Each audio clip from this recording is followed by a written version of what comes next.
Assalamualaikum warahmatullahi wabarakatuh. Salam sejahtera untuk kita semua. Apa kabarnya rekan-rekan mahasiswa mahasiswi Universitas Dian Nusantara? Kita berjumpa kembali di mata kuliah Manajemen Perubahan di pertemuan yang pertama. Ini adalah pertemuan pertama kita. Mudah-mudahan Allah Subhanahu wa taala Tuhan yang Maha Esa memberikan kita keberkahan kesehatan sehingga kita bisa menyelesaikan mata kuliah ini dengan sukses dan lancar. Rekan-rekan semuanya, sebelum kita mulai proses belajar mengajar ini, alangkah baiknya sama-sama kita berdoa agar proses belajar mengajar ini berjalan dengan sukses dan lancar. Berdoa menurut keyakinan dan kepercayaan masing-masing.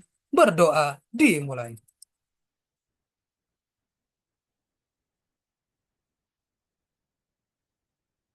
Selesai. Rekan-rekan semuanya, di pertemuan yang pertama ini kita akan membahas materi yang menarik sekali. Mohon izin saya share materinya. Di pertemuan pertama ini kita membahas materi mengenai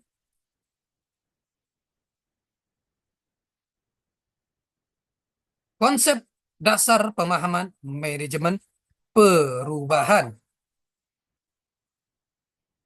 Konsep dasar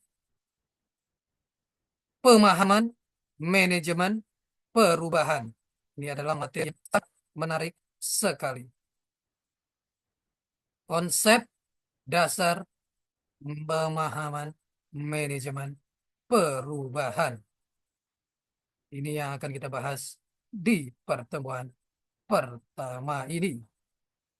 Apa itu konsep dasar manajemen perubahan? Mengingat bicara tentang perubahan, kita akan memahami apa itu dasar dari perubahan. Apa itu perubahan? Situasi nyata yang selalu berbeda di masa lalu, masa kini, dan masa depan. Perubahan akan terjadi baik diinginkan atau tidak, tetapi manakala perubahan tidak dikendalikan, bisa menimbulkan dampak negatif. Hampir setiap orang pada akhirnya bekerja pada organisasi yang semakin kompleks. Kreitner dan Kinichi 2001 mengelompokkan perubahan ke dalam 3 macam tipe. Adaptive change, perubahan adaptif, merupakan perubahan yang paling rendah tingkat kompleksitasnya, biaya, dan ketidakpastiannya. Innovative change, perubahan inovatif, diperkenalkan praktik baru pada organisasi. Radically innovative change, perubahan inovatif secara radikal, merupakan jenis perubahan yang paling sulit dilaksanakan dan cenderung menakutkan bagi manajer untuk melakukan dan memberikan dampak kuat pada keamanan kerja karyawan.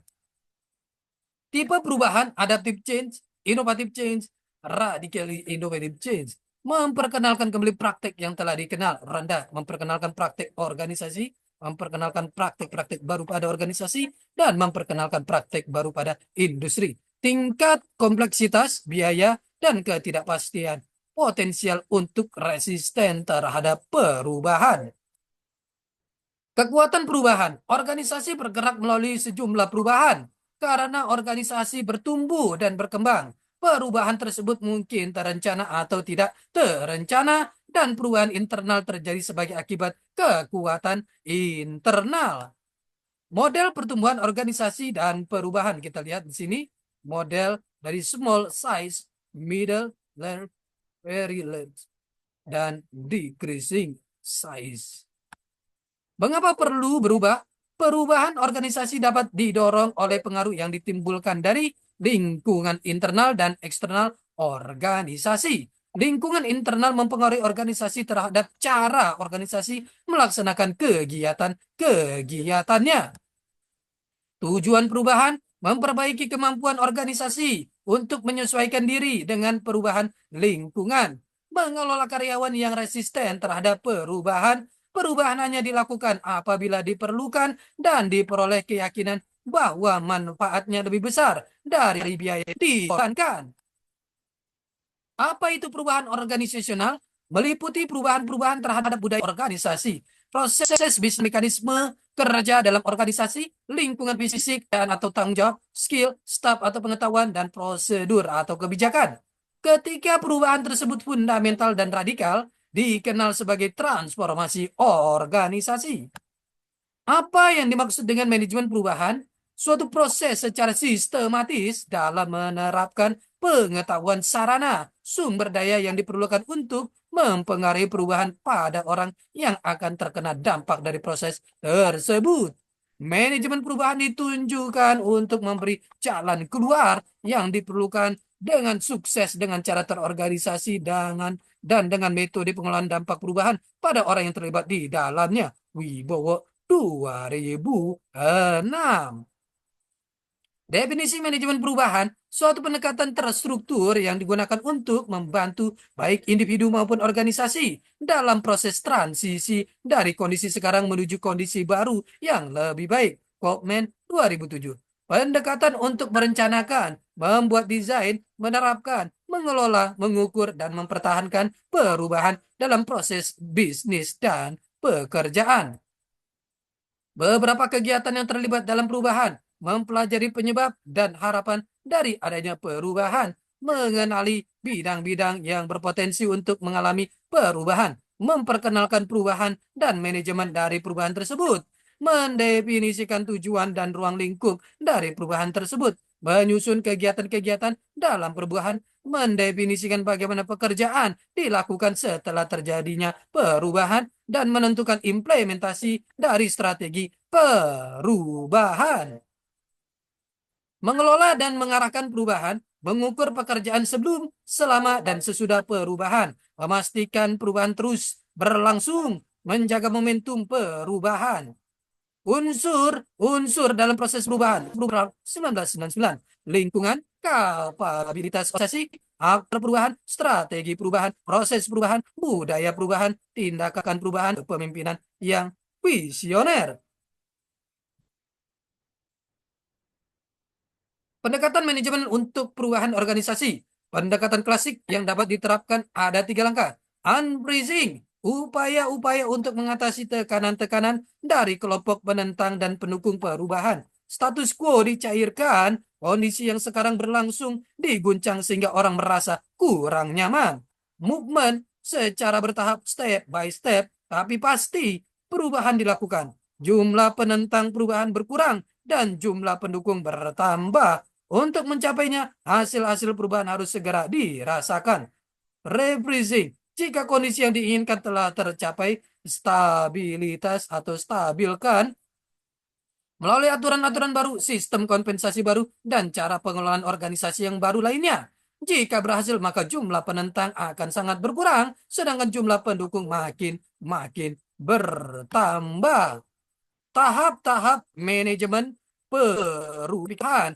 Diharapkan seseorang dapat mengenal perubahan apa yang akan dilakukan atau terjadi. Dalam tahap ini, seseorang atau kelompok dapat mengenal kebutuhan perubahan dan mengidentifikasi tipe-tipe perubahan. 2 tahap perencanaan perubahan. Pada tahap ini harus dianalisis mengenai diagnostik situasional, teknik, pemilihan strategi umum, dan pemilihan. Dalam proses ini perlu dipertimbangkan adanya faktor pendukung sehingga perubahan dapat terjadi.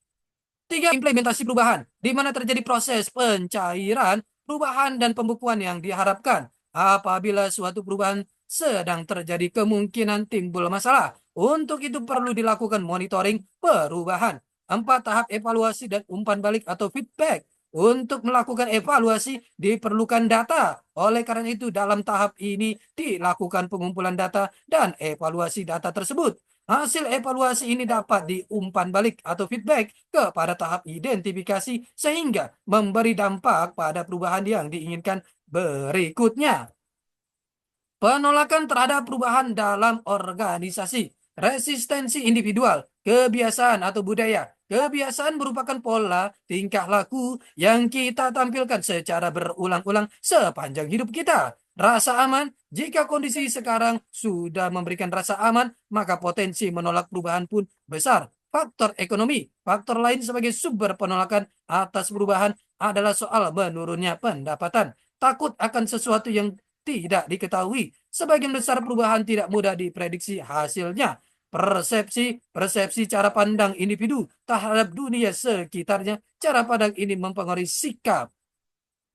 Resistensi organisasi. 1. Inersia struktural, penolakan yang terstruktur, organisasi lengkap dengan tujuan, struktur, aturan main, uraian tugas, disiplin, dan lain sebagainya, menghasilkan stabilitas. Dua, fokus perubahan berdampak luas. Perubahan dalam organisasi tidak mungkin terjadi hanya difokuskan pada satu bagian saja karena organisasi merupakan suatu sistem. Jika satu bagian diubah, maka bagian lain pun terpengaruh olehnya. Tiga, inersia kelompok kerja. Walau ketika individu mau mengubah perilakunya, norma kelompok punya potensi untuk menghalanginya.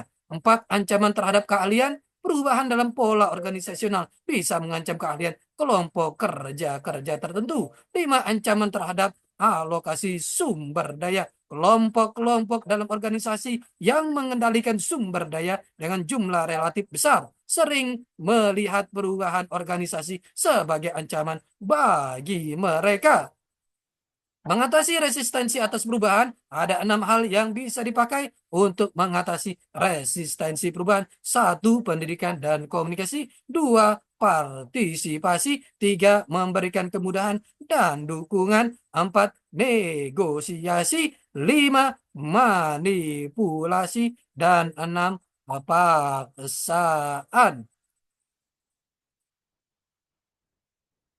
Bagaimana mencapai perubahan? Kalau kita lihat bagaimana mencapai perubahan terbaik di segenap organisasi, komunikasikan kebutuhan perubahan secara luas, komunikasikan apa yang dilakukan dan bagaimana pelaksanaannya, komunikasikan bahwa hal itu didukung manajemen. Rekan-rekan semuanya, ini adalah pertemuan kita yang pertama. Kita akan berjumpa di pertemuan-pertemuan selanjutnya. Tetap semangat belajar untuk mencapai kesuksesan. Salam sehat selalu. Assalamualaikum warahmatullahi wabarakatuh.